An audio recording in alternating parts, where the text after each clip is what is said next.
जय गुरुदेव। गुरुर्ब्रह्मा गुरुर्विष्णु गुरुदेवो महेश्वरः। गुरुः साक्षात् परम ब्रह्म तस्मै श्री गुरुवे नमः। अर्चनी वंदनी प्रातः स्मरणी परम पूजनी गुरुदेव के चरणों में बारंबार वंदन कर आरंभ करते हैं। आज थोड़ा सा इस विषय को, वास्तु दोष निवारण, इसको थोड़ा सा समझने का प्रयास करते हैं। उसको देखते हैं कि एक उदाहरण से, कि पहले मान लो, समझो किसी को सर दर्द है ना, सिर में जो है वो दर्द है, उसको सर दर्द हो रहा है ना। तो उसके लिए जब अपन देखते हैं, करते हैं, मान लो कोई एलोपैथी का डॉक्टर है और वो एक दवा को प्रिस्क्राइब करता है। मान लो कि वो दवा है एनासिन, है ना, कि उसने जो प्रिस्क्राइब करी, वो एक दवा प्रिस्क्राइब करी, लिख के दिया नाम, वो नाम है एनासिन। तो क्या उस कागज को, जिस पर उसने एनासिन लिखा डॉक्टर ने, उसको यदि हम सिर के ऊपर लगा दें, चिपका दें कागज को, तो क्या उससे सर दर्द जो है वो अपना ठीक हो जाएगा?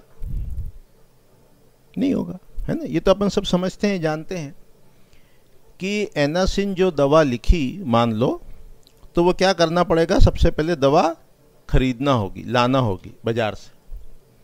अच्छा, अब दवा ले आए और दवा को रख दिया और दवा का फोटो खींचा, और उस फोटो को भी यदि हम सिर के ऊपर लगा दें, तो क्या सर दर्द ठीक होगा? तो आप कहोगे ऐसे कैसे सवाल कर रहे हो आप, ये कहाँ से ठीक हो जाएगा? तो इतना आप जानते हैं कि जो भी अपना रोग है, उसकी जो मेडिसिन है, दवा है, वो दवा हमको लाना है, खरीदना। मान लो परहेज है, तो वो परहेज भी करना है। तो ये बात अपन अच्छे से समझते हैं, जानते हैं, मानते हैं कि कोई रोग हुआ तो उसकी जो भी मेडिसिन है, दवा है, वो हमको लेना है, लाना है, लगाने की है, बाम इत्यादि तो लगाना है, खाने की है तो जैसा वो प्रिस्क्रिप्शन बताया कि दूध से लेना है, पानी से लेना है, खाली पेट लेना है, खाने के बाद लेना है, तो उस दवा को खाना है। और जो वो हमको परहेज करना है। इतना अपन सब समझते हैं, जानते हैं, मानते हैं। ठीक इसी प्रकार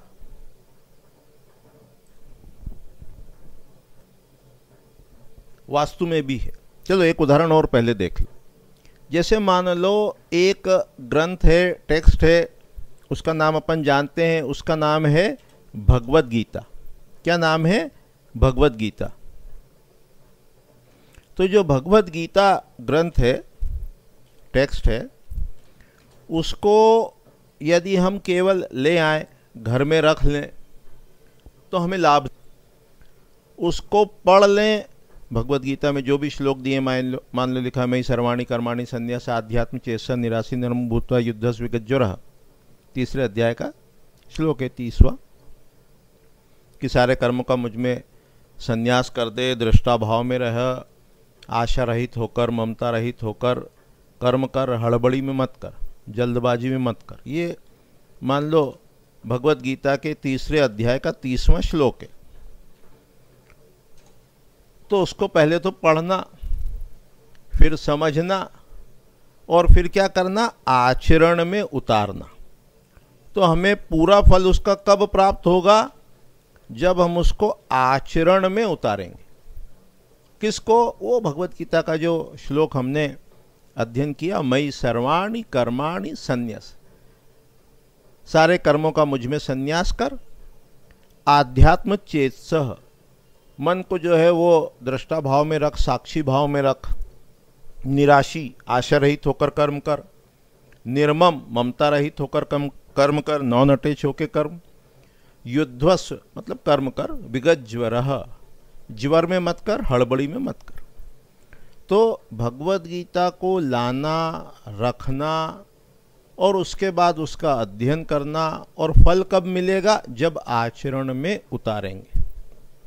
ठीक इसी प्रकार वास्तु में भी जितने भी देवी हैं, देवता हैं, चाहे 45 कह लो, तो वो जो 45 देवता हैं उनके गुण धर्म, उनकी प्रकृति व्यवहार, वो उनके प्रतिमा विज्ञान के माध्यम से बताया है।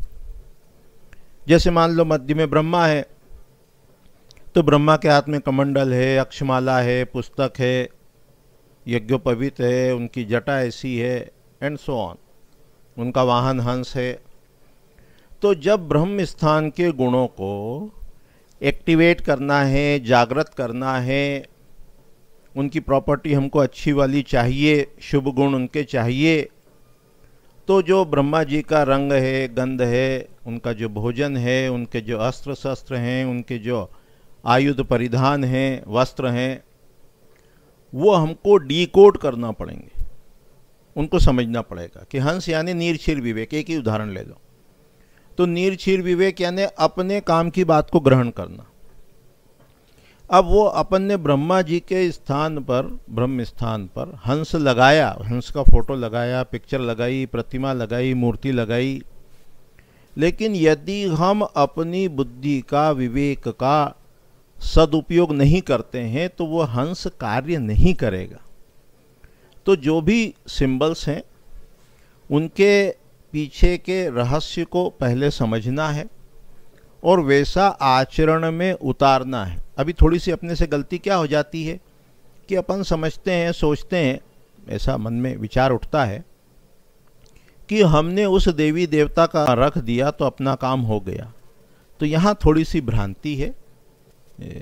समझ अपने को विकसित करना है और क्या करना है कि जो भी देवी है, देवता है, उसका जो रंग है, गंध है, भोजन है ना, उनके जो अस्त्र शस्त्र हैं, आयुध परिधान हैं, उनका केवल चित्र लगाने से काम बनने वाला पूरा पूरा नहीं है। वो हमको मोटिवेट करते हैं। वो रहस्य प्रतिमा विज्ञान का अलग है, पूजन का महत्व अलग से प्रतिपादित करेंगे, लेकिन यहाँ वास्तु सुधार की दृष्टि से जिस देवता का जो चिन्ह है उसको हमको डीकोड करना है, उसको समझना है और आचरण में उतारना है। तो हमको क्या होगा? हमको पूरा पूरा फल उसका प्राप्त होगा। जैसे ब्रह्मा जी के उसमें एक उदाहरण लिया कि ब्रह्मा जी का वाहन जो है वो हंस है, और हंस का हमने जब उसको डीकोड किया तो पता चला वो नीर क्षीर विवेक, यानी अपने कार्य की, अपने उपयोग की वस्तु को ग्रहण करना और बाकी को छोड़ देना, उस तरफ ध्यान ना देना। तो अपन जब अपने अंदर ऐसी प्रवृत्ति को विकसित करेंगे, आचरण में, व्यवहार में लेकर आएंगे, तो ब्रह्म स्थान का शुभ फल अपने को प्राप्त होगा। तो अभी इतना ही कहेंगे, थोड़ा सा चाहो तो और एक दो लाइन देख लो, 1-2 मिनट देख लो कि जैसे मान लो कोई राम का भक्त है, राम की खूब पूजा करता है, भगवान राम की खूब 56 भोग उनको लगाता है, खिलाता है, लेकिन पिता की आज्ञा का पालन नहीं करता। तो जहाँ तक हमारा अपना सोचना है, दृष्टि है कि भगवान जो राम है वो प्रसन्न नहीं होंगे। और यदि व्यक्ति पिता की आज्ञा का पालन करे, राम के बताए गए आदर्शों पर चले, राम के, श्री राम के बताए हुए मार्ग पर चले, तो राम प्रसन्न होंगे। ठीक इसी तरह ये जितने वास्तु देवी देवता वास्तु पुरुष में बताए गए हैं, वास्तु पुरुष मंडल में बताए गए हैं 45 देवता, उनकी जो प्रतिमा विज्ञान है, उनके जो चिन्ह हैं, उनके सांकेतिक माध्यम से उन रहस्यों को बताया गया। तो हमें करना क्या है? दोष दूर निवारण में एक क्रम में पहली सीढ़ी में अपन ये देख रहे हैं कि केवल चिन्ह नहीं लगाना है, उस चिन्ह का मीनिंग हमको समझना है और वैसा आचरण व्यवहार करना है। आगामी किसी लेसन में और विषय को आगे बढ़ाएंगे और विषय को गहराई में अपन देखने का प्रयास करेंगे। अभी इतना ही कह के वाणी को विराम देते हैं। जय गुरुदेव, जय गुरुदेव।